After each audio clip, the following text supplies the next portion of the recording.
Hi James, this you may recognise.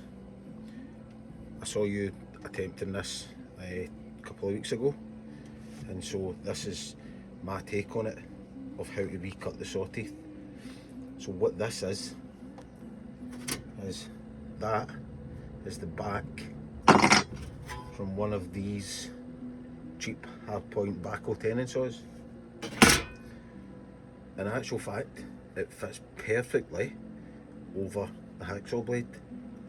So it basically grips the first hacksaw blade, and then with the second one together, I've epoxied that onto it and then drilled it, and you'll see that I've fixed it with small bolts, so it will always remain at the perfect height, and I think it actually works quite well.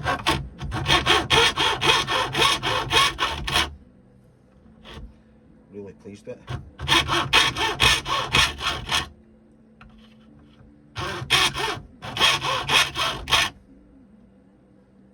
So, hope you like that wee idea. I've actually quite enjoyed making it.